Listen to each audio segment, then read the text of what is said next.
Gracias amigos, soy Modesto Montoya, director y conductor del programa Encuentro con la Ciencia, un programa que promueve la educación, la ciencia, la tecnología y la innovación a través de entrevistas con sus protagonistas. En esta oportunidad tenemos al mayor Antauro Humala Tazo, que como todos sabemos tiene su partido un poquito legalmente o temporalmente fuera de juego, pero es solamente temporal. Esperemos pues que entre a la batalla electoral para de repente nos cuente con más detalle, con más fuerza, todos los planes que tiene. Por ahora, conversemos con el mayor sobre la situación real de su partido. Bueno, el partido existe. Sin embargo, ese partido para participar en las elecciones necesita un papelito que tiene sello del Jurado Nacional de Elecciones que se llama inscripción. Eso el partido lo hemos logrado legalmente, de acuerdo a ley. Como el nacionalismo es un problema electoral para el sistema imperante en el país, nos han despojado de la inscripción de manera leguleya, de manera prevaricadora, que sería largo detallar, ¿no? Sin embargo, hasta ahora, ese secuestro de nuestra inscripción para anular al partido como tal necesita un requisito final, que se llama resolución del Jurado Nacional de Elecciones, una resolución suprema, que debe ser publicada en el Diario Oficial del Peruano para que al día siguiente ya sea ley de que nos han descalificado. Porque así como nos inscribieron, cuando pasamos las tachas y el jurado nos aprobó la inscripción, sacó una resolución suprema en el peruano, diciendo que Alianza Nacional de Trabajadores, Agricultores, Universidades, Reservistas y Obreros, que es el partido nuestro, había superado todos los requisitos legales en la República y pasaba a integrar el sistema de partidos. Entonces, como es la primera vez en toda la historia del Perú del siglo XXI en que a un partido ya inscrito lo despoja, tiene que salir una resolución suprema. Hasta ahora no ha salido. O sea, legalmente existimos. Bueno, nos han dado de baja, disculpa Modesto, nos han dado de baja solamente con un asiento administrativo, con un WhatsApp, ¿no?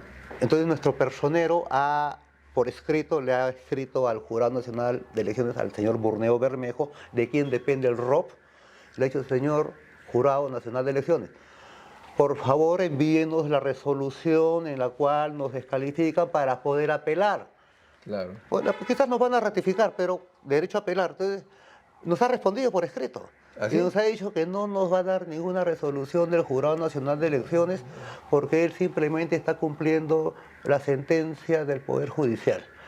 Entonces, él aparentemente se hace el desentendido o está actuando delincuencialmente, porque según el reglamento interno del ROP y del jurado, se da de baja a un partido con la resolución, no con el asiento, y publicado porque se tiene que apelar teniendo la instancia. No lo hace porque sabe que cometería un delito. Entonces simplemente se están parando en un asiento administrativo. Pero esa sentencia que ha ido al Poder Judicial que le ha trasladado al Jurado Nacional de Elecciones, ha venido con un documento, un oficio adelante. Y ahí le dicen: usted tiene que sacar su resolución. Es lo que no se quiere hacer Bermejo. Entonces cuando me dicen si estamos fuera de carrera, no estamos fuera de carrera, ¿no? Pero estamos en el Perú. No estamos fuera de carrera porque no figuramos en el sistema, por un asiento, pero no por una resolución. Entonces, mientras se resuelve esto, porque ya estamos en la instancia internacional, yo ya tuve una audiencia con la Comisión Interamericana de Derechos Humanos, y nos han prometido pronunciarse este mes de mayo, y no solo yo tuve la audiencia, también otros personajes que están en unas situaciones parecidas a la nuestra, como el expresidente Sagasti, como el mismo Vizcarra. Estuvo también en esa audiencia el abogado de Pedro Castillo, ¿no? Entonces, ha sido una audiencia, digamos, múltiple, en que la Comisión Interamericana de Derechos Humanos, presidida por su mismo presidente, ha escuchado durante 15 minutos a cada personaje y ha anunciado que se va a pronunciar en este mes. Entonces, quizás se solucionan las cosas. Bueno, ha habido también antecedentes en Colombia. Claro, con Petro. ¿Sí? Claro, Petro. Entonces, ahorita es un problema porque para la Comisión Interamericana de Derechos Humanos acá ya hay un potencial fraude electoral. En verdad ya existe contra Qué bueno. 40.000 peruanos que son de mi partido, porque ahorita estamos casi como los peruanos no contactados de María de Dios y Ucayali, ajenos al programa electoral, al proceso electoral. Entonces, esto es un fraude ya flagrante, ya empezó. Quizás contra 40.000 peruanos, que somos el 0.1% de 34 millones, pero ya empezó. Entonces, ese es y ahorita con este escándalo de las firmas Ahí. truchas, como de 10 partidos políticos, 15, ¿no? ¿Y ustedes no tendrán también? No, nosotros nos han despojado de la inscripción, ni siquiera ni siquiera nos han chequeado. Entonces hay un tabú. Hay un tabú contra el nacionalismo y hay un tabú contra el discurso etnocacerista en particular, más aún por la propuesta de aplicar la pena capital por alta corrupción, ¿no? Como una figura, como una extensión de la figura de traición a la patria, específicamente el caso de la Bajato Odebrecht, que involucra a 6, 7 presidentes. Entonces nuestra propuesta es aplicar lo que ya hemos dicho. Ese es el ¿Mantiene pánico. esa propuesta? Sí, la mantenemos. Justamente es lo que. Y como estamos despojados de la inscripción momentáneamente, hasta que se solucione en el plano jurídico, nacional e internacional, entonces, aparte de eso, por cuerdas separadas, estamos haciendo una política de coaliciones, alianzas y fusiones. Entonces ahí eso también es otro cantar. Ahí estamos entrando ahí con nuestros hermanos de Juntos por el Perú. Entonces va a ser Juntos por el Perú va a tener que hacer unos cambios administrativos y nosotros, en el cual esté involucrado nuestro nombre y el símbolo nuestro, ¿no? Y se admite también los 10 puntos de nuestra plataforma política. Y yo debo asumir la presidencia de la comisión política del partido y agarramos el total de la cuota de invitados en todos sus escalones. Bueno, entonces no sé cómo poner la entrevista como futuro presidente o como futuro senador. No, simplemente como candidato a la presidencia. Como candidato a la presidencia del Senado. Ok, entonces, como todos. entonces veamos. En este momento, el gran problema que está espantando a los peruanos, a los jóvenes sobre todo, es la violencia, la delincuencia. Sí, Todo sí. el mundo es asaltado, extorsionado, asesinado, en fin, ya de todo. Pero mira, ¿Cuál es la solución que propondría como claro, presidente? hay secuestros, asaltos, sicariatos, etcétera, pero como si esto fuera Suiza, como si en algún momento hubiéramos sido Suiza. Mira, nuestra historia como Perú, ¿no? Como nación en proceso de mestizamiento, con el secuestro de Atahualpa por la banda de los destructores, por la banda de Francisco Pizarro y Almagro. 170 españoles llegan a Cajamarca un 16 de noviembre de 1532 y secuestran al soberano nuestro. Así como los destructores, como los cholos jacintos secuestran. Entonces nuestro parto como república, como cosa pública, ha sido producto de un secuestro. Inclusive se pagó rescate. La colonia, digamos. Claro, ¿No? La claro, colonia. el rehén pagó rescate. Y a pesar Y de lo eso, mataron, o sea, lo asesinaron, o sea, fue un secuestro feroz, o sea, que le ponían cadena perpetua, pero ese secuestrador tiene su monumento al costado del Palacio de Gobierno.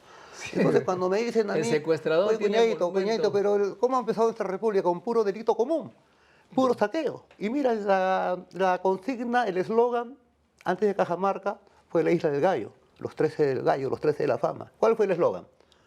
Al Perú, al sur, a ser ricos. O sea, el eslogan fue el saqueo, así de simple. Para ser rico era Claro, para robar. entonces, digamos. obviamente, llegan al Perú, ¿no? Lo primero que hacen es el secuestro, pagan el rescate, asesinan al rehén y tienen monumentos en todo sitio y han creado una república. No, ya sé, pero estamos viviendo cada vez peor. Claro, ¿Cuál es la- entonces a lo que cuál es voy, la entonces, ¿qué propuesta? se quiere pedir? Si el espermatozoide es ese. ¿No? Del ADN. Claro, ese es está en el ADN de la creación de la república, del saqueo. Entonces, ¿qué es la colonia? La colonia es un saqueo. bueno. ¿Y qué es la república o la globocolonia? Sigue siendo un saqueo. Entonces, yo voy a mi teoría, ¿no? Yo voy a mi teoría de las repúblicas, ¿no? La República India, la República Cobriza sucumbió en Cajamarca. La guerra civil y Huáscar-Atahualpa y llegó la invasión euroafricana. Ahí empieza la República Española. 40 virreyes, todos extranjeros, todos españoles, inclusive hasta un francés, entre esos 40 virreyes.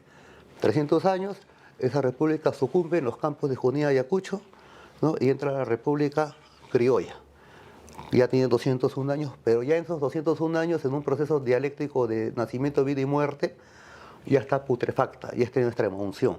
Y el principal síntoma de eso Porque un hombre puede agonizar en días u horas, pero una república agoniza en años o décadas. Entonces el principal símbolo de la muerte, de la putrefacción, De la decadencia. de la decadencia, de la crisis terminal, de la extrema unción de esta republiqueta criolla, que arranca con 2.500.000 kilómetros cuadrados de superficie en 1824 y ahora tiene la mitad. O sea, hasta en eso estamos fregados, hemos perdido la mitad, ¿no? Entonces, el principal síntoma de su decadencia es los últimos 20, tercio de siglo, cuarto de siglo de puros presidelincuentes fujiconstitucionales y lavajatistas. Entonces, ya hemos llegado al clímax, y esto de acá ya es el clímax del clímax. Por eso yo entiendo que el próximo proceso electoral va a ser muy importante, porque si gana una opción nacionalista y hasta de izquierda, yo creo que apuntamos a una refundación republicana. Y esa refundación republicana, para que tenga éxito, yo estoy convencido de eso, tiene que ver un signo de los tiempos. O sea, un efecto psicológico masivo en la población, porque las grandes revoluciones, que es lo que necesita esa refundación, son grandes procesos psicológicos populares.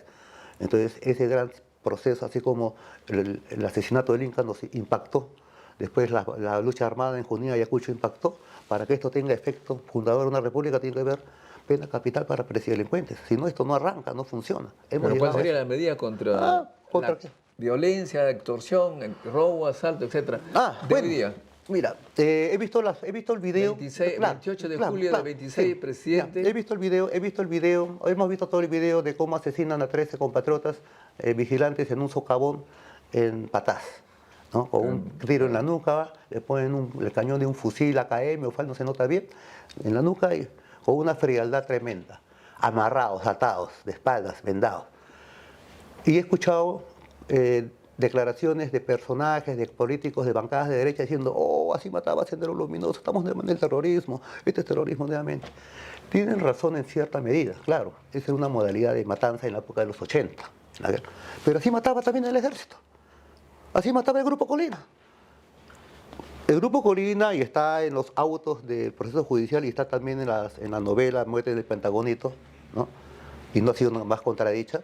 Todos los muertos de la Cantuta y de Barrios Altos, bueno, de la Cantuta, profesores, estudiantes, mueren igualito que los mineros en Patás, amarrados, vendados y con un balazo atrás perpetrado por un Martín Rivas o un Pichilingüe o un Querosene, los sicarios que empleó el ejército también como parte del terrorismo de Estado.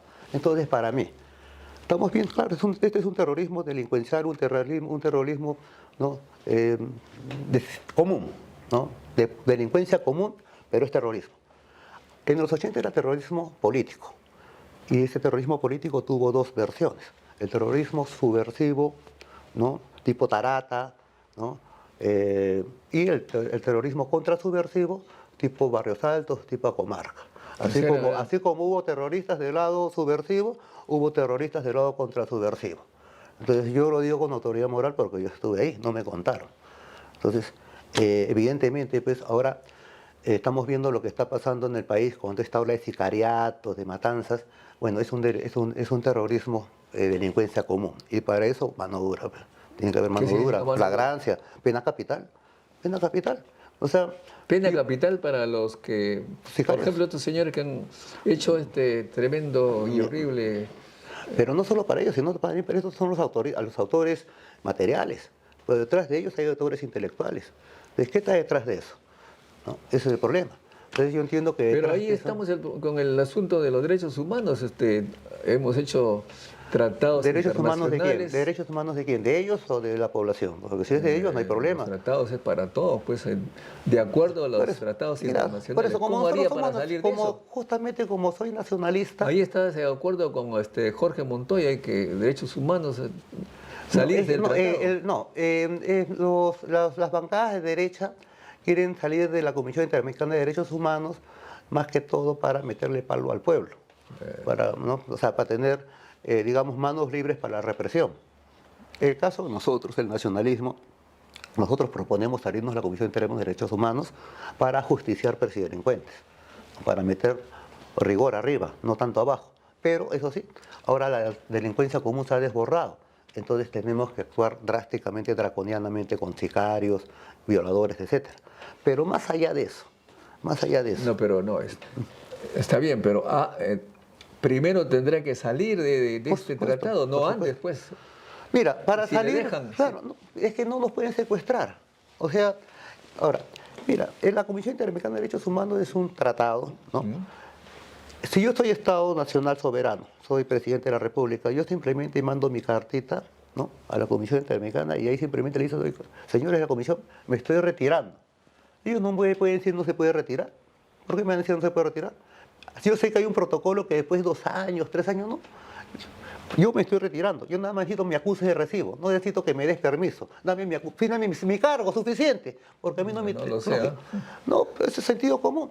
Es que más vale, o sea, los papeles se adaptan a la realidad. La realidad no se puede adaptar al papel. Arrancamos de ese principio. Entonces, si somos nacionalistas, para nosotros la contradicción principal es ¿quién ejerce más soberanía en territorio peruano? ¿Entes extranjeros como la Comisión Interamericana de Derechos Humanos o el Poder Judicial, Poder Ejecutivo que existen en nuestra República? Es simplemente Ok, perfecto, hegemonía, pero ¿no?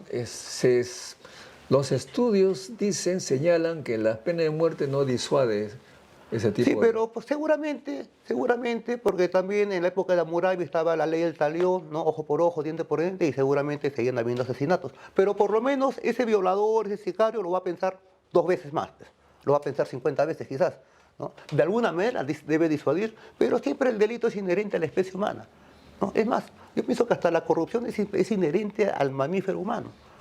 Yo miro en los zoológicos, ¿no? Hasta veo un tiro, una fruta, un monito se quiere robar la fruta, ¿no? Pues es supervivencia, es biología. Justamente para eso está la educación y para eso está el rigor, para eso está el combate contra la impunidad, ¿no? Con lo que no podemos permitir es la Bueno, en impunidad. todo caso, resumiendo, usted va a salirse de este tratado, pero obviamente tendrá que... la salida tiene que ser oleada y sacramentada con Mire, el los acuerdo abogados de la... harán su trabajo. Claro, yo no soy abogado, pero la decisión política es esa. Ok, perfecto. Nos retiramos, ¿no? Listo, nos retiramos. Se va a retirar el Perú con su gobierno si es que llega al poder. Pero Para por- poder ajusticiar con la ley en la mano con la ley de la mano. delincuentes. Perfecto, Lógico. ok. Está claro. Ahora, el origen de esta delincuencia, también los estudios científicos señalan que es la falta de empleo.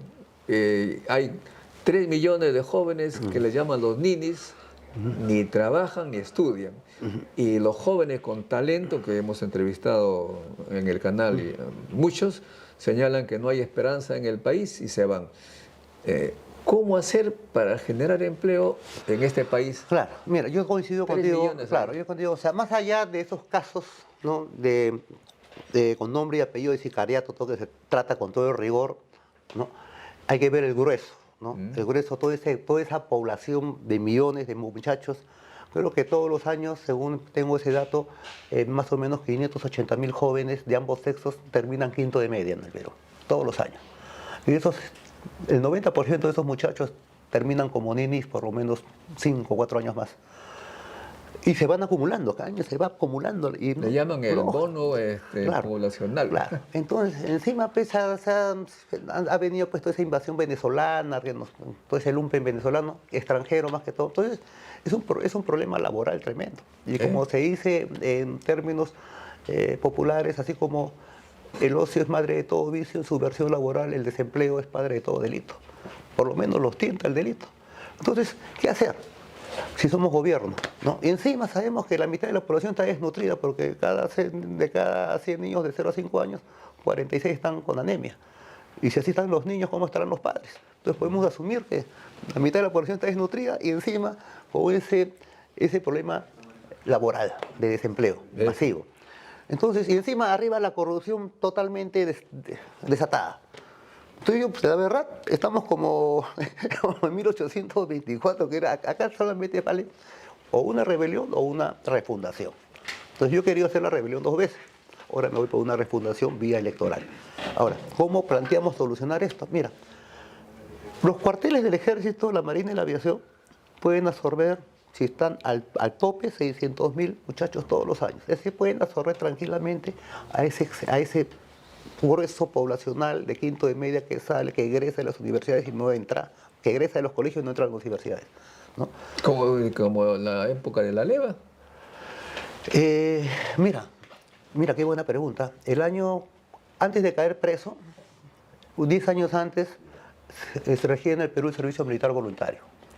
Todos los batallones, los cuarteles del Perú, del Ejército, la Marina y la Aviación estaban desbordantes de juventud. 600, 700 soldados en cada cuartel, efectivos completos. Ahí aprendían patriotismo, aprendían cultura física, aprendían manejo de armas, lo elemental. Ahora, desde que se implantó el servicio militar voluntario de fines de los 90, todos los cuarteles están vacíos y las prisiones están repletas de juventud. Yo vengo de ahí. Yo siempre cuento la anécdota que el último día que estuve en libertad, cuando recuperé la libertad, el alcalde de la prisión, ella es un hombre de edad, me acompañó hasta la puerta, como es el protocolo. Y al momento de caminar, porque Piedras Buenas es inmenso, es una cárcel inmensa, uno se cansa hasta la puerta caminando. Nos hemos cruzado con 3, 4 camiones de limpia, repletos de juventud, de muchachos, todos encadenados, ¿no? Cadenas arriba, cadenas adelante, humillados, ¿no? Por robos nimios estaban todos, ¿ah? Eran celulares, robos nimios. O juicios de alimentos. Eran 2 camiones de juicios de alimentos y dos camiones de robos nimios. Todos eran muchachos, 25 años el más viejo. Entonces yo me quedé impresionado. Y el director, que ya era hombre de edad, viejo, me dice: mayor, todos estos muchachos, yo no conocí un presidente honesto, a todos los ven presos. Y me puse a pensar, es un problema de seguridad nacional. No hay ni un peruano menor de 40 años, ¿no? O mayor de 40 años, o menor de 40 años que conozca un presidente honesto, todos los ven presos, suicidados. Es un problemón, porque para 2 generaciones del Perú, el delito es la norma, el delito es lo normal, la honradez es excepcional, es lo raro. Entonces, ¿qué hacer en este ambiente? ¿No? Entonces yo lo tengo claro, debe servicio militar obligatorio universal. ¿Por qué? Porque educamos a la gente. Es más, yo le meteré un año más, porque el tercer año se le da capacitación agropecuaria. ¿Por qué? Porque yo no quiero... O sea, reemplazaría al sistema educativo que estamos... No tanto, pues no, el primer educativo tenemos que implementarlo tremendamente. ¿A qué voy? Miren, todos nuestros muchachos están yéndose al exterior, a lavar carros, a taxiar, a jugársela, ¿no? A ganársela vida. Porque acá no tienen futuro, más bien acá más futuro tienen los venezolanos, porque el gobierno fujimontesínista o gobierno pro extranjero con constitución japonés se preocupa más, obviamente, más de los extranjeros que de los nacionales, porque es una constitución globalista, no es nacionalista. Entonces nosotros consideramos que tenemos 34 millones de habitantes en un país de 1 millón, casi de 1.3 millones de kilómetros cuadrados. Creo que si vamos a asumir un proyecto nacional como los incas, tenemos que hacer una planificación, una redistribución demográfica y territorial, un reordenamiento territorial y una redistribución demográfica. Es imposible. Los incas regionalizaban con los suyos y descentralizaban con los mitimaes. Entonces nosotros... Los mitimaes. Los mitimaes, por supuesto. Yo me acuerdo, claro. pero no estamos en la época pues, para hacer eso. Por supuesto que estamos en una época hermosa para... Mire, hay un partido político que se llama el FREPAP. Sí. Ellos tuvieron un gran patriarca que era Ezequiel Ataucusi Gamonal. Ya murió. Fue un casi paisano mío, porque mi familia es de Parinacochas. Limita con la Unión en Arequipa. Al lado de atrás del cerro, ahí que empieza Arequipa, hay un caserío de Guarua. Ahí de ahí es Ezequiel. Hay puras andenerías incaicas. Bueno, él hizo su servicio militar en el cuartel de infantería de Arequipa, Salaberry, analfabeto. Ahí aprendió a leer. Regresó a su tierra, tocado por la Biblia, leyó, se volvió un exégeta espontáneo y bueno, creyó su congregación. Pero ¿qué es lo hermoso de Ezequiel? ¿No? Que muestra en su religión el Tahuantinsuyo y el Antiguo Testamento, el Amazú, el Amayuya, el Maqueya con la ley mosaica. Y hace una especie de mezcla de las crónicas incas con el Evangelio del Antiguo Testamento. Pero ¿qué hace? Lo bonito que él hace, él llega a Lima y comienza a predicar en las barriadas. Estamos hablando de los años 50, las primeras migraciones andinas que venían, invasiones de tierra. Entonces él logra, mira lo que hace Ezequiel. Normalmente la corriente migratoria es de la sierra de los Andes a la capital, a la costa, Lima. Los cinturones de Matos Mar, los cinturones de miseria, ¿no? En el Arenal, su banderita peruana, gas lacrimógeno, ¿no? Entonces, él hace, entre todos estos desplazados, estos campesinos sin tierras, fracasados en el Edén capitalista de Lima, en el Arenal, a todos estos condenados de la tierra, estos campesinos sin tierra, los llevan en una migración masiva, tipo Mitimaes, al Antisuyo. Pero a la ley, voluntariamente. entonces, voluntariamente. Entonces a mí me dijo un dirigente viejo, Jeremías Arcos, cuando yo escribía sobre, yo he escrito un libro sobre la región andina, me decía, mire mayor, antes nuestros niños, los veíamos a los niños buscar, hurgar en la basura de los arenales algo de comer. Ahora estos niños se revuelcan sobre las cosechas de yuca y plátanos allá en la Amazonía que tenemos. Entonces han desplazado 500.000 de peruanos desde los años 50, 60, 70, sin Pero- apoyo del Estado. Más bien, pero es un más bien desplazamiento con oposición del voluntario, Estado. obviamente. Por eso también el aspecto religioso es importante. La religión no es necesariamente es el opio del pueblo. A veces la fe mueve montañas. Ya, depende, Tiene un pues, para qué potencial se revolucionario. usa. Tiene un potencial revolucionario si es bien empleado. Es más, Es lo que dice el filósofo Spinoza, ¿no? Utiliza la idea de Dios, de religión, para ejercer un poder, para motivos tales o cuales. claro, entonces nosotros, yo considero, si un movimiento popular desde abajo, ¿no? Humilde, lo pudo hacer y le ha solucionado la vida a 500.000 de peruanos que viven en sus polos de desarrollo que tienen en la Amazonía. Imagínense eso, hacerlo con planificación del Estado, con la mente gris, con los mejores alumnos de las principales universidades del Perú, los números 1 de cada facultad, ¿no? Entonces se hace un proyecto, porque mire, ahorita yo estoy en la selva, yo estoy en Ucayali, estoy en Madre de Dios. Ahí la densidad poblacional es un habitante por 8 o 9 kilómetros cuadrados. En la costa la densidad poblacional es 80, 90 habitantes por kilómetro cuadrado. Y en Lima, en la región de Lima es como 150 habitantes por kilómetro cuadrado. Entonces no es que hay un exceso de población, nos falta población está mal distribuida. Está muy mal. Entonces, si nosotros queremos... Estamos hablando porque el empleo está aquí, no está por Claro, allá. entonces yo estoy hablando más allá de lo político, ¿eh? Este es sentido común. O sea, si un ovni se pasara sobre el Perú y dijera, mirara el país cómo está distribuido, y dijera, oh, los terrícolas que viven en este planeta, en este lugar que se llama Perú, son unos reverendos tarados, porque nunca van a poder desarrollar, sea el gobierno de derecha, de izquierda, no cacerista, teocrático, si es que no desatoran el water. ¿Cuál es el water? El centralismo limeño.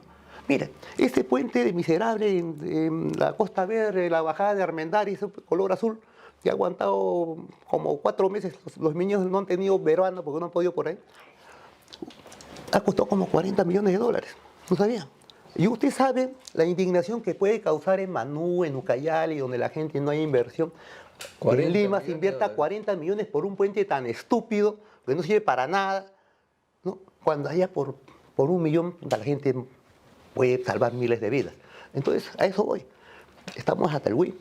Claro, pero, antes que voy, mira. Pero todo este voluntario, la gente que quiere ir, se le propone ciudadelas, construcciones, facilidades para que vaya. ¿A qué voy? Por ejemplo, entonces yo digo, el sueño norteamericano se ha hecho sobre el genocidio cobrizo en el Far West. Entraba Custer con el 7º de caballería, arrasaba a los Cheyennes, a los Sioux, fosas comunes de ADN cobrizo. Una vez pacificado, pacificar era arrasar poblacionalmente, ¿no? Genocidio, ya. Entonces, sobre millones de cadáveres cobrizos, pieles rojas, ¿no? Toro Sentado, Jerónimo, se ha hecho el sueño norteamericano del Far West. Entonces, una vez que se pacificaba, el Estado norteamericano trazaba una línea en determinada parte de la pradera en Arkansas o en Nevada, ¿no? O en Arizona, y todos los inmigrantes irlandeses, alemanes, que venían con sus mujeres, niños, todos eran puestos en línea, ¿no? Ya habían pasado por la Estatua de la Libertad, ya eran ciudadanos. Y el ejército ya había adelantado, ya había pacificado, ya había matado, y ya establecía lotes de 20 acres cuadrados con una señal. Y a una señal del corneta, del 7º de caballería, todos esos millares de inmigrantes venidos de Europa blanca comenzaban en sus carretas, en sus burros, a pie, a caballo. El primero que llevaba una señal se apoderaba, venía el teniente del ejército norteamericano y le reconocía la propiedad, propietario. Y así esa nación fue creciendo, creciendo, venían, iban hasta llegar al Pacífico.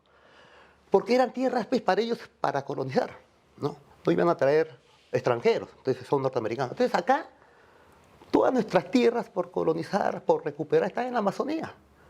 Sí, pero también están habitadas por gente. No, están deshabitadas. A eso voy, todas nuestras cuentas, o sea que estuvieran. No, está habitado por extranjeros, por menonitas. Te voy. En Iquitos, la ciudad de Iquitos tiene 80.000 habitantes.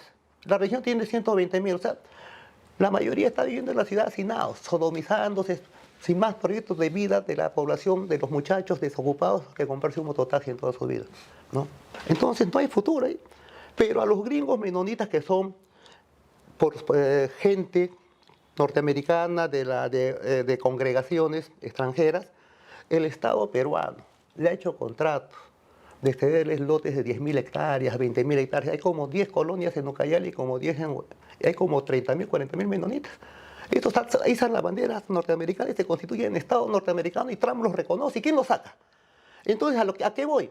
Que todas nuestras tierras, todas nuestras extensiones están dándose a familias extranjeras. ¿Y cómo? ¿La vas a recuperar? Totalmente. Pero, ¿Tienes o sea, problema pero con usted me está insinuando que no hay que recuperar eso. No, pues Hay que reconocer. hay conflicto internacional. Pero ¿y cuál es el problema? Pero si no vamos a tener conflicto, mejor nos quedamos a jugar pulvito todo el día. Pues. Lógico, ¿no? Pero Lógico, hay regiones que están totalmente inhabitadas también, ¿no? Mire, a lo que voy es de que el país no va a desarrollar si no desatoramos el water. Lima no puede tener 13 millones de habitantes fuera de 2 millones de extranjeros. No se puede desarrollar un país así. No, cuando nuestra densidad no tenemos las fronteras vacías. Entonces, este es un problema. Estamos viendo las guerras ahora en Ucrania, ¿no? De que el país que no siembra su papa se va a morir. Hay que pensar en la soberanía alimentaria. Entonces, ahorita como estamos, miren, la luz ahorita me han dicho que la tiene ahorita, hace poco es noticia que la tiene una empresa chilena acá en Lima. Antes la tenía una china en Huacho. Mire, en la guerra del 79, en enero del 81 el ejército chileno ocupó Lima. Estuvo 27 meses ocupando Lima, casi 3 años. Y la guerra continuó. Y se iba al 4.º año. Los chilenos han firmado desesperados la paz. Venía el Cholo Cáceres con su cuarto ejército de la Breña, más fuerte que los 3 anteriores. ¿Y por qué aguantó? Ningún país puede aguantar una guerra con su capital ocupada 3 años. ¿Por qué en 1881-84 el Perú aguantó la guerra 3 años y quería seguir guerreando? Porque en ese tiempo Lima tenía tanta población como Cusco, tanta población como Ayacucho, tanta población como Cajamarca. Entonces el país seguía andando. Es más, he leído los índices económicos de la guerra. Pero económicamente la guerra terminó en 1884, en 1895 la producción prácticamente ya se había estabilizado. Porque hubo regiones donde los chinos entraban y el país seguía andando normal, porque estaba descentralizado. Ahora, hasta militarmente, estamos a merced del enemigo. Nos cortan la luz y el agua, hay que capitular. Hasta por seguridad nacional. Entonces, no podemos tener la densidad demográfica que tiene Lima si queremos desarrollar. Ahora, si no queremos desarrollar, bueno, hagamos más subterráneos, más puentes, más trébolos, más coches, ¿no? Que no sirve para nada. Los científicos quieren más bien invertir en conocimiento para generar productos nuevos de alto valor agregado y exportar y traer. Sí, claro, necesitamos una política educativa universitaria. Pero para mí eso va paralelo a la redistribución demográfica de la población. Y voy a seguir. ¿Cuál es mi proyecto? Yo digo, primero, de que ahorita, así la situación como está en el Perú, si yo importo un celular, aumenta el PBI. Pero si tengo un hijo, el PBI nacional disminuye. Porque cada peruano, si dividimos la deuda externa entre los 34 millones de peruanos, a cada peruano nos corresponde más o menos una deuda de 800, 900 dólares, casi $1.000. Desde el niñito que está en el vientre de la madre, ya es un moroso, ¿no? Ya nacimos morosos. Entonces yo digo, ¿no? Esta población nuestra, ¿no? Y está recontra mal distribuida. ¿Cómo garantizamos como Estado que cada nacimiento nuevo implique no un futuro desocupado que nos haga bajar el PIB, sino un futuro productor? Entonces, yo creo de que nuestro potencial está no en la costa, está en la selva.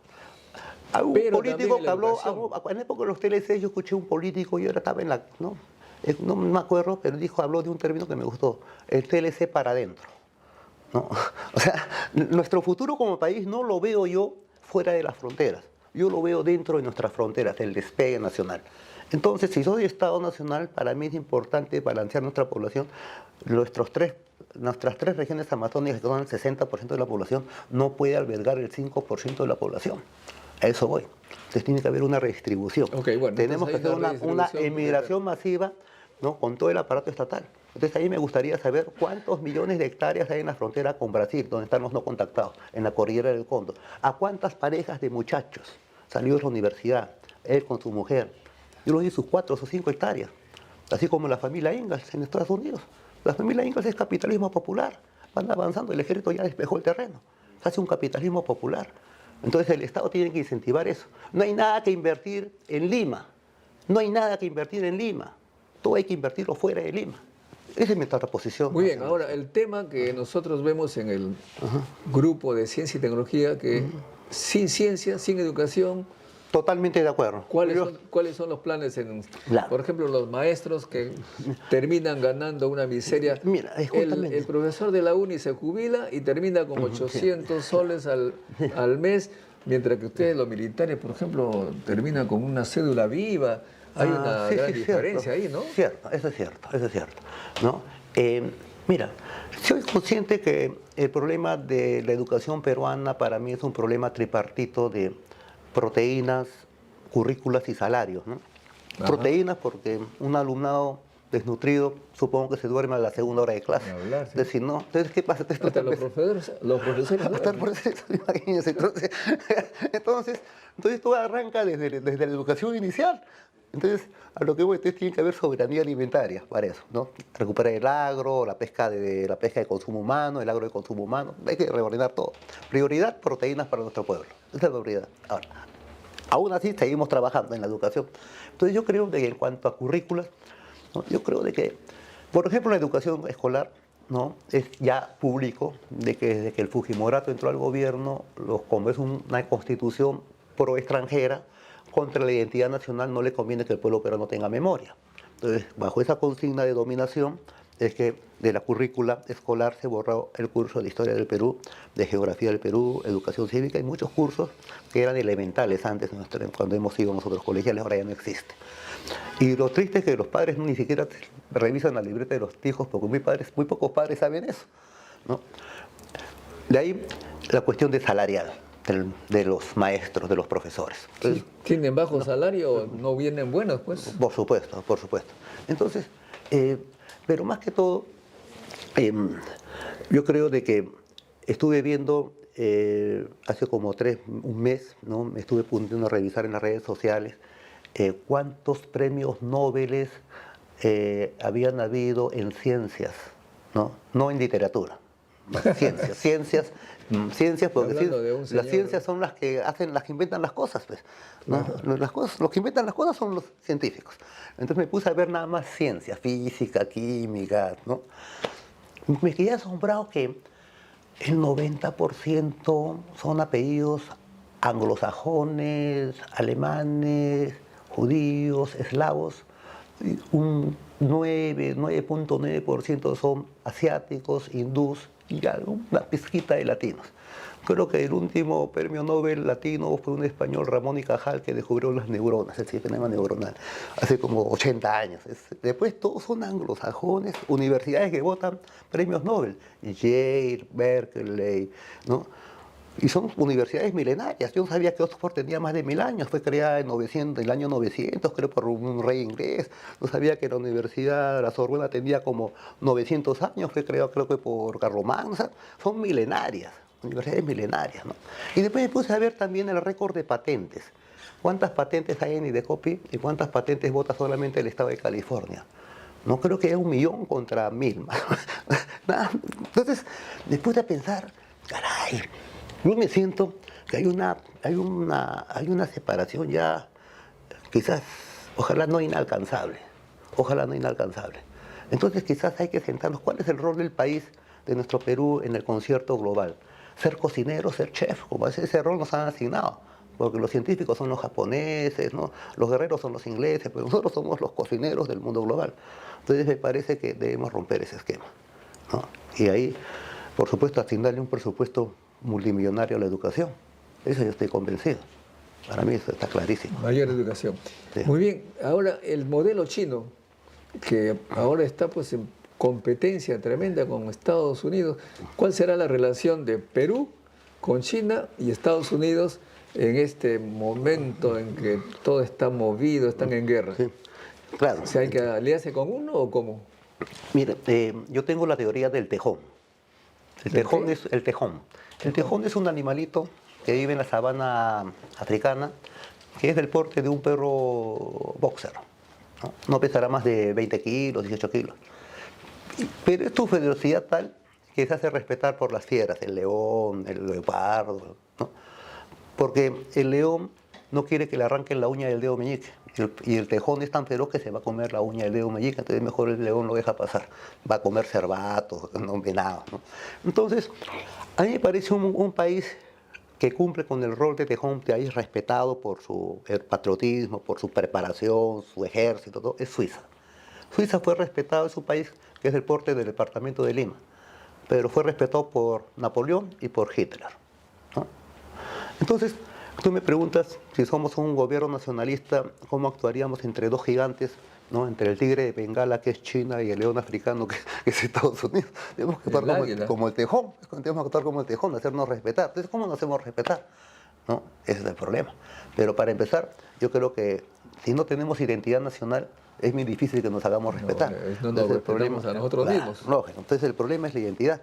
Entonces, en eso justamente estamos nosotros. Pero lo que te puedo decir es de que tampoco somos creadores de la pólvora, porque una situación similar la pasó hace medio siglo un gobierno peruano que entró al gobierno por golpe de Estado y que era nacionalista, de un tal Juan Velasco Alvarado, ¿no? Era la época de la Guerra Fría, ¿no? En esa época los militares hacían revoluciones nacionalistas. Estaba Perón en Argentina, Torrijos. estaba Torrijos de Panamá, estaba Abdel Nasser en Egipto, que había nacionalizado el canal de Suez, estaba Velasco en el Perú, ¿no?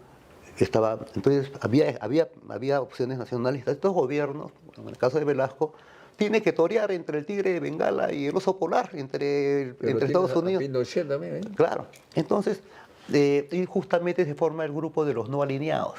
Y su equivalente 50 años después serían los BRICS. Entonces, si nosotros somos gobierno, queremos un plan de gobierno de desarrollo, fronteras vivas, obviamente ya hemos fusilado presidentes, ya estamos en otra realidad, en otro proceso psicológico, estamos haciendo fronteras vivas, una revolución educativa, todo. Obviamente tenemos que también ver, ¿no?, la cuestión geopolítica externa, ¿no? De ahí tenemos Chancay. Ya está Chancay. Está Chancay, ¿no? está China. Está Chancay. Y China teóricamente es el Partido Comunista Chino que está a cargo del Estado chino, pero de fronteras para afuera estos son capitalistas, ¿no?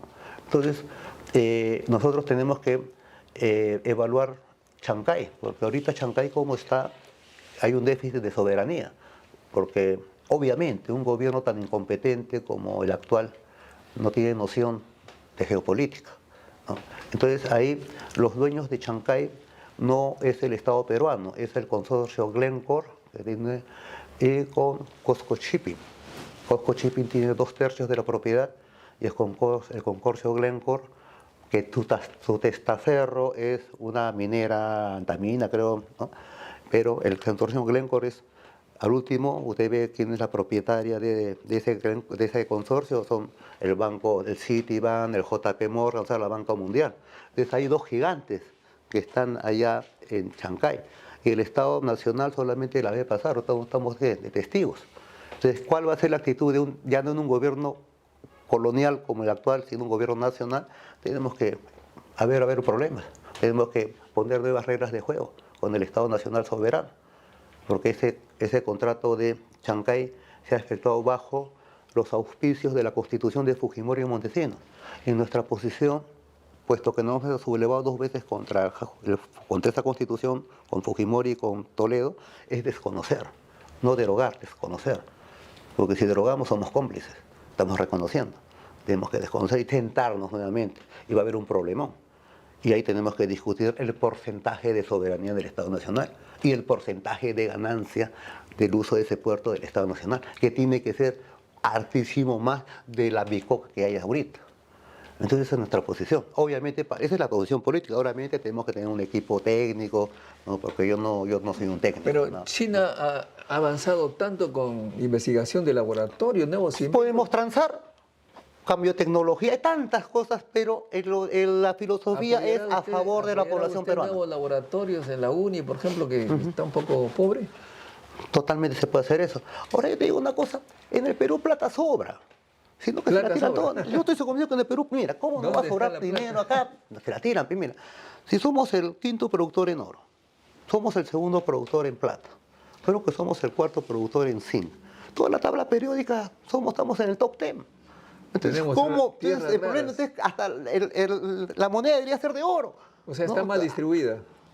Estamos en un libre saqueo. ¿No? Es un libre saqueo. Entonces eso no ha cambiado desde el eslogan en la isla del gallo, ¿no? Al sur a ser ricos. Entonces yo lo tengo claro. Entonces, simplemente ese libre saqueo se va modernizando constantemente y le cambian los nombres. Entonces ahora, ¿no? Nos dicen que es democracia.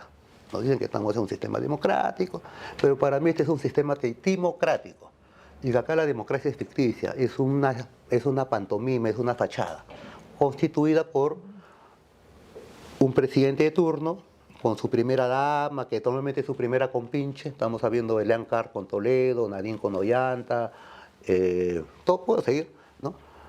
Con un congreso que son 130 mamíferos, como yo les digo, y que ya tienen harto al pueblo peruano con sus escándalos y con sus robos, ¿no?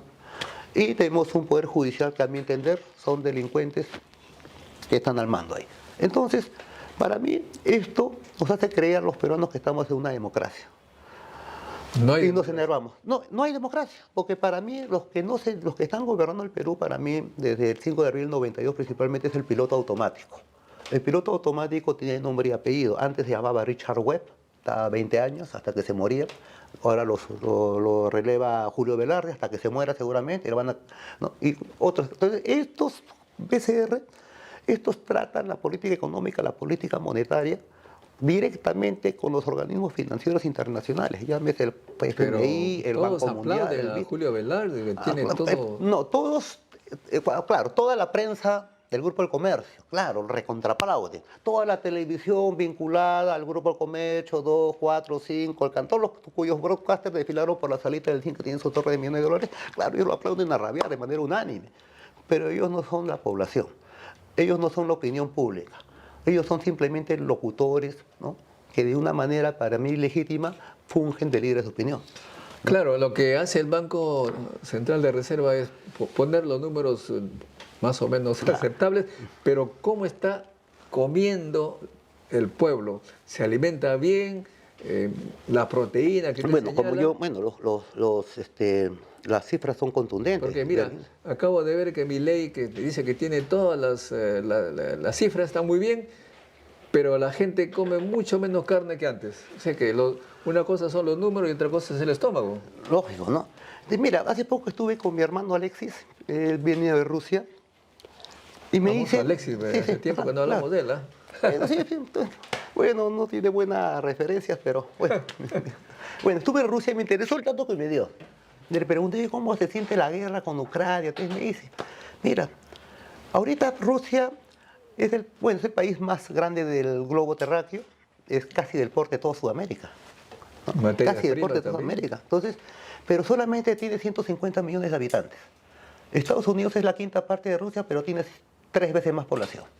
Entonces, en Rusia ellos ven que hay un problema demográfico, ¿no? Es un habitante por cada 20 kilómetros cuadrados. Es un país casi despoblado. Entonces ellos se han dado cuenta que hay que incentivar los nacimientos. Y están incentivando el nacimiento de las rusas. Y por cada ruso nace le da el Estado $1000, ¿no? Y encima le dice, señor, usted tiene un hijo más, hay que ampliar la casa, hay que hacer 2 cuartos más. Y el Estado le da... Hay un incentivo. Entonces, a lo que voy, ¿qué me dijo, incentivo qué me dijo mi demográfico. hermano? Mira, lo que pasa es que en el pueblo ruso tú ves que la población cierra filas con Putin porque ven que el beneficio llega a su casa. O sea, estamos bien, ellos ven, sí, efectivamente, el Rusia está creciendo 5%, mi casa está creciendo 5%. Nosotros estamos creciendo en la época de los 90, 2000, estamos creciendo al 8%, al 7%, ya vamos a entrar al OCDE. Pero yo pregunto, ¿y quién se llevó mi 8%? Porque nadie ve ese 8%. Entonces, todo es en el papel. Lo que están creciendo son las mineras, o sea, lo que crece es el libre saqueo. Entonces, cuando a mí me preguntan sobre eso, yo digo, yo me pongo como en la historia, me pongo como un indio mitayo del Potosí, del siglo XVII, que el minero español me dice, oye, indio mitayo del Potosí. La minera del Potosí es la primera exportadora de lingotes de plata para Carlos Quintas. Tú debes sentir orgulloso porque estamos creciendo. Yo pienso, oye, puta, mejor que venga un Illapa, que Pachacama mande un Illapa y destroce esa mina y que no salga ni un solo gramo hasta que haya un gobierno de Tupac Amaru, ¿no? Entonces, a eso voy, ¿no? Entonces, Okay, lo que están haciendo es el saqueo. A ver si he comprendido bien. Muerte a los delincuentes, redistribución. Empezando por el poder, por la cima del poder Por en los los mayores. tres. Empezando por la presidencia de la República. Bueno. Es que mira, No, ya entendí, no, entendí. es que la principal escuela de moralidad de un pueblo no es tanto la parroquia o el colegio, es el ejemplo del gobernante. Ya. Por supuesto. Ya luego, redistribución de la población en función de los territorios libres, pero algunos invadidos, Una retribución demográfica demográfica. del país y un reordenamiento territorial. Eso, considerando las cuencas, etcétera, ¿no? Por supuesto. Luego tenemos la... Pero para eso tiene la que haber absorción. inversión, tiene que haber, por ejemplo, yo digo, pues tiene que haber proyectos de desarrollo. Si vamos a, Sí, claro, vamos a ellos pedir tienen que que primero ser preparados, enseñados, educados que para nuestros hacerse jóvenes, cargo. que nuestros jóvenes, en vez que estén pugnando como proyecto de vida, tener un mototaxi en toda su vida, ¿no? Y tener hijos no reconocidos, juicios de alimentos, porque es la norma ya. Entonces, queremos dar un proyecto de vida, darle sus tierras. Entonces, para nosotros el gran filtro es el servicio militar. Porque Claro, antiguamente... en el servicio se le va a entrenar también Ahora, para antiguamente ocupar en la estos ley de lugares. servicio militar, que se estableció en el gobierno de Velasco, contemplaba que al término del servicio militar, el licenciado, el reservista, podía hacerse acreedor, si él lo deseaba, a que el Estado le entregara tierras en la zona de frontera. Así como en la antigua Roma el César le entregaba a sus legionarios tierras después de su servicio, como parte de la seguridad del imperio, como fronteras vivas, ¿no? Jóvenes que saben el uso de armas y a la vez son agricultores y tienen su familia ahí. Entonces el Estado tiene que darles esas facilidades a sus ex soldados. Para eso los prepara un año más. Si quieren un año más, los preparamos en agricultura, forestería, para que sepan cómo lucharla. Y vayan a ocupar el entonces tiene territorio. que haber comisiones de las universidades, porque tiene que haber polos de desarrollo, tiene que haber maestros, tiene que haber psicólogos, tiene que haber ingenieros forestales, ingenieros agrícolas, tiene que haber seguridad, tiene que haber cuartel, tiene que haber colegios, tiene que haber pueblos. Así como Brasil creó Brasil en la Amazonía, tenemos que crear 1000 Brasilias en la zona de frontera. Y toda esta población que está en los arenales hacinadas, prostituyéndose, sodomizándose, luchando a quien asaltar con algún venezolano, le damos un futuro de vida. Entonces ya no va a nacer un futuro reproductor, un futuro lumpen humano, vamos a tener un futuro ciudadano, un futuro productor. ¿Dónde? Donde no hay peruanos, donde no hay peruanos, en la Amazonía, y hay gringos ahí, a esos gringos tenemos que sacarlos. Perfecto, ya, muy bien, Totalmente. ya entendí eso. Pero ahora, educación, más apoyo a la educación, Totalmente. a la investigación. Y respecto a las potencias, utilizar la técnica de la... ¿cómo le llaman? No, el ejemplo del tejón. Del tejón. El tejón. Para La defendernos. soberanía. Siendo pequeños podemos defendernos, pero uno se defiende produciendo cosas nuevas, que eso viene de la educación, la ciencia y Por la supuesto, tecnología. por supuesto. Mire, yo estaba pensando, mire, por ejemplo, esta cuestión de la alimentación. Porque para mí es el principal problema de la alimentación de nuestros niños. En los A colegios... propósito, dice que se está exportando cualquier cantidad de alimentos al exterior. Digo, ¿De qué pero nos ¿por qué sirve? se exporta tanto si a nosotros nos falta? Eso es estúpido. Somos, desde los años 60, la primera potencia exportadora de harina de pescado. Desde la época de Banquero Rossi. Y no hemos parado. Entonces no yo digo, y comemos tenemos la pescado. 50 de la población. Y mire, y tenemos la mitad de la población desnutrida, los niños. Y mire lo estúpido que es la situación del país. Somos el país que nos vanagloriamos que comemos rico. Mi mujer come rico, pero mis hijos están desnutridos. ¿Cómo se explica eso? ¿No? Entonces yo pienso que hay que pensar si en verdad comemos rico. Yo creo que no comemos rico, yo pienso que estamos comiendo mal. Estamos Comemos comiendo mal, recontra ¿no? mal. Comemos Claro. caro y mal. Pero ¿cómo están nuestros niños? Pues, ¿cómo me explicas eso? ¿Qué cuadro me vas a sacar? ¿Qué barajo que me vas a sacar? ¿No? Eso es lo que yo siempre señalo en nuestro programa. A ver, el resultado de la política de muchos años, tal vez siglos, se refleja en el estado de salud y físico de los peruanos. Entonces somos flaquitos, bajitos, salvo algunos que se han alimentado bien. Pero mira, te voy a decir una cosa. No, Mira, pero- qué buena pregunta que has hecho. Porque Qué mira, buen- ve, te voy a decir algo interesante que a mí francamente me dice mucho. Cuando voy a mi pueblo, que es Salpo, a 3.750 metros sobre el nivel del mar, Ya, yo nací allí, ya. pero bajé a Chimbote, estuve en Chimbote, me alimenté más o menos mal, Y subí a la sierra allí 3 años. Pero cuando regreso, mis compañeros de mi promoción, que son de mi mismo pueblo como yo, del mismo lugar, me llegan aquí al hombro, Ya su madre. porque se alimentan de papa y trigo nada más. Mira, mira. Y acá en la mira. costa se alimenta un poquito Totalmente, mejor. tienes total la razón, coincido O sea, contigo. tiene que ver con la alimentación. Claro, sí, sí, Entonces, no me digan que estamos creciendo, que los números, que la inflación. Simplemente la política se mide en el estado físico y de salud de los Claro. peruanos. Ahora mira, yo estuve haciendo como militar un estudio sobre el choque que hubo en 1532 entre la caballería y artillería española contra la infantería india de Atahualpa, ¿no? Y para desbaratar ese mito de que en 5 minutos el Tahuantinsuyo cayó. La guerra duró 40 años, hasta los incas de Vilcamá. Pero la antihistoria, que nos den para complejarnos, que en 5 minutos nos derrotaron. Entonces, ese es un falso dato. Entonces me puse a ver cómo era la infantería pero, española, cuáles eran sus armas. Y me fui al Museo de Oro, acá en Monterrico.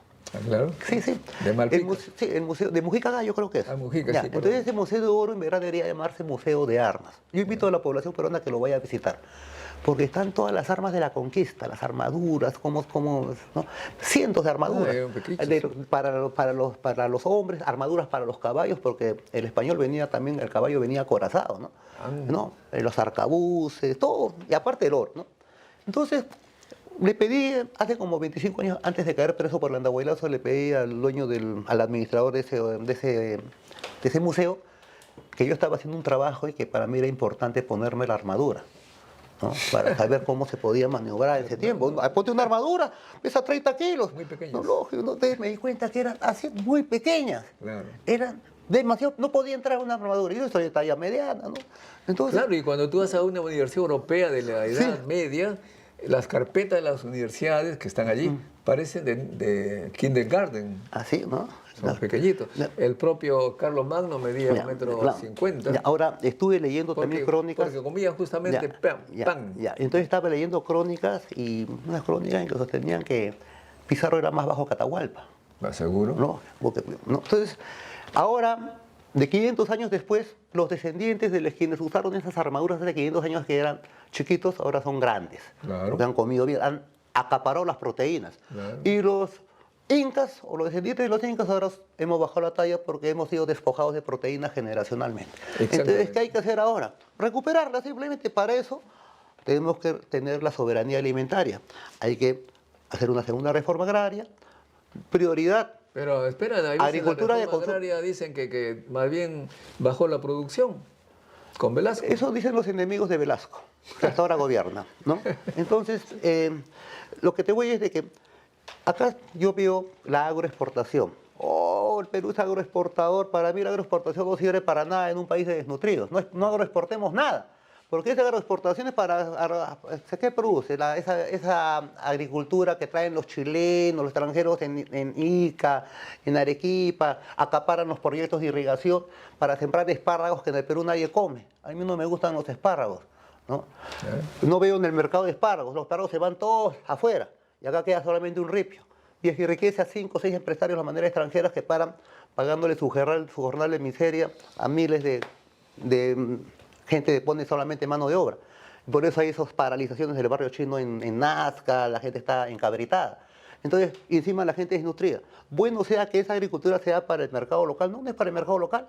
Entonces, según un gobierno nuestro, que sabemos que estamos desnutridos generacionalmente, se acabó la agroexportación, todo es agro de consumo humano. Y también la pesca, la harina de pescado, no, cerramos la harina de pescado, todo se venga para acá, todo consumo humano. Entonces, encima, esos 20, 30 dineros de pescado que tiene el Perú, por ahí se va la mitad de la droga. Yo lo sé porque estoy preso con los principales narcotraficantes ahí en Piedras Gordas, 18 años, me las sé todas. Perfecto, bueno, ahora, para llegar al poder tienes que tener alianzas. Me dice que estás con Juntos por el Perú, pero ahí te han visto con una mentalidad dictatorial, yo voy a ser el candidato. ¿No crees tú en la democracia? No creo en la democracia. No, me parece una falacia. Nos han estupidizado con esa falacia al hacernos creer que democracia es igual a elecciones. que democracia es igual a OMPE, que democracia es igual a papelito manda, que democracia es igual a planillón falso. Para mí eso no es democracia. Bueno, Y- lo que estamos viendo, efectivamente, claro. se ha elegido a unos 130 Claro. congresistas Ya, que mira, hacen lo que se les pega la gana contra todos. Lógico. Claro, esta es una timocracia, es democracia de los timadores. Yo siempre me voy a los clásicos, pues yo siempre leo y no me voy a lo que me dicen, sino me voy a las fuentes. Y la fuente digamos, de la política es la República de Platón. Y ahí se explica el origen de la democracia. Y democracia no el es gobierno como... de los sabios. Claro, y democracia no es como comúnmente se cree que es igual a elecciones, no, es sorteo. Sorteo. En Atenas los principales cargos de gobierno eran por sorteo porque todos eran iguales. Solón, Sócrates, todos eran filósofos, eran aristocracia, todos tenían 800 esclavos. Entonces, obviamente esos 800 esclavos no votaban. La democracia era entre los patrones, entre iguales. O en todo caso, entonces por eso era sorteo, ¿no? Porque todos somos iguales. En todo caso, no puede haber democracia si no hay igualdad social. Es imposible. Solamente poder un simulacro que es lo que existe acá. Entonces, si hubiera democracia, elecciones, entonces Jesucristo fue crucificado democráticamente. Y todavía con ratificación, en segunda vuelta también, si uno le viene el Evangelio, ¿no? Entonces, yo digo, si yo quiero ir a Coracora, que es la tierra de mis ancestros, yo no hago elecciones, yo pregunto quién conoce Coracora. O sea, yo pienso que los gobernantes del Incario, las grandes culturas, el que gobierna es el que conoces, es el gobierno de los conocedores, es el gobierno de los sabios, el gobierno de los filósofos, a eso yo voy. Entonces, para mí eso es el principal gobierno, ¿no?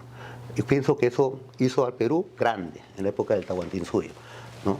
Y creo que justamente no ha habido peor vergüenza republicana justamente en esta cuestión que se llama democracia. Y te puedo decir también con conocimiento de la historia que en este simulacro, que es esta republiqueta fujiconstitucional y la vacatista, las democracias son más sangrientas que las dictaduras, ¿no? Mira al demócrata Belaúnde, al demócrata García, tuvieron más muertos que el dictador Fujimori en 10 años, seguidos en 5 años. Mira nomás las cifras de la Comisión de la Verdad, ¿no? Y puede decir que las dictaduras... Bueno, pero de todas maneras vas a someterte a la democracia, la democracia bueno, es la que tenemos. es que justamente es lo que dije al Porque salir la de la palabra cárcel, que claro. tú A me esto dices, decía, justo, la gente va a decir, sí. caray, este no es demócrata, yo soy democrático, quiero que mi voto valga algo. Vas a perder, ¿ah? No, mira, es que yo tampoco, a mí me encanta caerle bien a la gente, pero más me encanta decir la verdad. Es lógico, entonces tampoco estoy rogando votos, ¿ah? ¿No? O sea, entonces yo tengo mi discurso es único y lo he mantenido y bueno, yo quisiera que el pueblo peruano vote por mí, pero tampoco los voy a obligar, hay otras opciones que para mí son antinacionales. Entonces para mí la cuestión se divide entre globalistas y nacionalistas, Ok, no estás tanto entre con derechas Juntos e por el izquierdas. Perú, ¿quién más? Mira, Conjuntos por el Perú no es una relación de ahorita, porque ya cuando teníamos la inscripción en Antauro, ya habíamos planificado hacer un bloque, Ya. no con otros partidos. Entonces ya estábamos empezando con Juntos por el Perú. Entonces, ya a raíz que nos despojaron de la inscripción leguleyamente, abusivamente, que es otro cantar, es que hemos acelerado ese proceso. Entonces, en ese proceso, ya que no podemos hacer una alianza con dos partidos inscritos porque nos han quitado la inscripción, entonces estamos haciendo una coalición en el cual yo entro a Juntos por el Perú siempre y cuando ya está acordado, esta organización política es una organización hermana, ¿no? Va a hacer cambios administrativos internos que son permitidos en cualquier partido. Sí, eso lo hemos escuchado ya. Claro, entonces van a cambiar de nombre, Sí. van a cambiar de símbolo y Pero eso adoptan... el partido Antauro. Entonces ya es Juntos con Antauro. Hubo un nombre, pero quizás como mi nombre es hereje para el Jurado Nacional de Elecciones, quizás han querido que me llame Juan, Jesús, está bien, Pedro, me pero llamo Antauro. La gente puede decir, este es un autócrata. No la gente, lo puede decir el periodista, Ya. ¿no? Llámese Mónica Delta, Jaime Altaos, ¿no? Esos que están en el locutor, están de 40 años de locutores y que se creen dueños del Perú. Claro. Periodista. No, pero para mí son el problema del Perú también, porque dicen que son periodistas, son políticos, hablan todo el día de política, durante 40 años seguidos. Y no le han ganado a nadie, solamente han ganado un casting. Tú me estás invitando a tu programa porque algo habré hecho. He hecho 2 rebeliones, me costó mi carne. Este programa está invitando a todos los que quieran explicar a los científicos. Ya. Pero bueno, pero en el caso mío a mí me invitan por algo que he hecho, ¿no? Claro. Algo que me ha costado y que seguramente interesa a algunos peruanos. Así es. Pero Y me ha costado el pellejo, me ha costado mi pellejo. Pero la yo pregunto, cárcel por también. ejemplo, el señor Jaime Altaus. Cuando yo hice el Andahuaylazo, ya era viejo, ya tenía como 20 años en la televisión, ya tiene como 40 y sigue opinando todos los días y solamente ganó un casting. Igual poder, y cada canal de televisión abierta tiene su líder de opinión, 40 años, y es un político que dice que es periodista. Y son partidos políticos, han desplazado a la partidocracia clásica. El Canal 4 es un partido político que tiene más poder que la bancada de Juntos por el Perú. El Canal 2 es un partido político, ¿no?, que tiene más poder que la bancada de Somos Perú. El Canal Willy es un partido político que hasta tiene su candidato presidencial, creo que es Philip Butler, ¿no? Y yo te puedo decir... Y Carlos ¿no? Álvarez. Claro, y tienen su secretario de organización, que seguramente el homosexual Beto Ortiz, tiene Bueno, un pero secretario de propaganda. te preguntaba con quiénes. Claro. Juntos por el Perú. Ah, ya. Y Pedro Castillo. A Pedro Castillo Tiene, justamente... aparentemente dicen que el pueblo votaría por Pedro Castillo también. Claro, claro. Mira, ¿Qué le dices a la gente que sigue a Pedro Castillo? bueno, que hay que apoyar a Pedro Castillo, por supuesto. Mira, yo creo que acá las dos corrientes de cambio en el Perú son el nacionalismo y la izquierda, ¿no? Creo que por las corrientes de derecha solamente nuestro futuro es seguir siendo globo colonia, ¿no? Si queremos emanciparnos de esta situación subordinada históricamente, adversa al pueblo peruano, se tiene que romper. Y las únicas corrientes de ruptura son la izquierda y el nacionalismo. Entonces, la gran desgracia del pueblo peruano es que, si bien es cierto, han llegado al poder la izquierda y el nacionalismo ha llegado dos veces. Primero por golpe de Estado, con Velasco. Hizo cambios estructurales. Un proyecto nacional que fue traicionado y frustrado. 7 años. 50 años después, o 40 años después, llegó el nacionalismo por vía electoral con Ollanta. Traicionó al toque con la hoja de ruta y a mí me mandó a la base naval, 18 años. Y a los científicos también los votó por la borda. Prometió el Ministerio de Ciencia y Tecnología, la carrera de investigador. Bueno, entró Vargas Llosa y cambió todo. Y a los denocastristas nos mandó a la base naval. Ya. O sea, eso se llama, pasó. Pues, ya. Yo he pasado de la furia a la ira, lo tomo filosóficamente, porque yo me comí la cana. Y todo mi partido se comió la cana, hasta yo perdí a mi hijo estando preso. Salimos como llagas en el corazón, como se dice. Entonces, después, 10 años, 15 años después, llega la izquierda al poder por vez primera, por vía electoral. Y también la guanea, por ineptitud. La desgracia nacional, mira todo lo que sea. Ahora haremos otro intento, yo saliendo de la cárcel. Entonces, tú me has hablado de Pedro Castillo, claro. Justamente en esta coalición que se está haciendo, ¿no?, también tienen espacio los castillistas, por supuesto que lo tienen, porque se trata de un enemigo común que es necesario derrotarlo de manera unida. Eso lo tengo yo claro. Muy bien. Entonces estamos ya ahora, amigos, ha sido Antauro Humala, el mayor, que es vamos a decir, un revolucionario con mucha convicción. Lo hemos invitado para que explique a nuestros seguidores, que son ya 77,000, pero sobre todo a aquellos que tienen ese espíritu crítico, científico, tecnológico, que creen que para salir de la pobreza y la situación que nos encontramos, necesita conocimiento, investigación, ciencia y tecnología. El mayor Antauro Humala, en alguna oportunidad, hace ya mucho tiempo, me envió un manuscrito con su puño y letra diciéndome que él estaba por la ciencia y la tecnología. Cierto. ¿Es cierto ese manuscrito? Sí, totalmente, totalmente cierto, sí me acuerdo. Con tu señora, tu compañera de esa época. Sí. ¿Cómo te nació esa idea de escribirnos esa carta? Bueno, es que mira, como soy un amante de la historia, cierta vez llegó a mi poder un libro sobre la historia de Japón. Ya. Y ahí decía que el primer barco europeo que llegó a Japón fue en 1541. O sea, 9 años después de la captura de Atahualpa en Cajamarca, llegaba el primer barco portugués al Zipango, se llamaba Zipango, acuérdate de Marco Polo, ¿no? Y ahí lo recibió el shogun. Pero no era un barco de militares, no de soldados, era barco de comerciantes portugueses. Y en su nave llevaban mercancía, y en esa mercancía había una docena de arcabuces, arma de fuego. La primera arma de fuego es el arcabuz, ya es tecnología científica, ¿no? Ya no es arma blanca, ya no es lanza, espada, es arma de fuego. Llegaron los arcabuces, 12. Y el shogun compró toda la mercancía, incluyendo los 12. Tiempo después, pasaron varios años, regresaron más barcos portugueses a traer más mercancía, dado el éxito del primer viaje.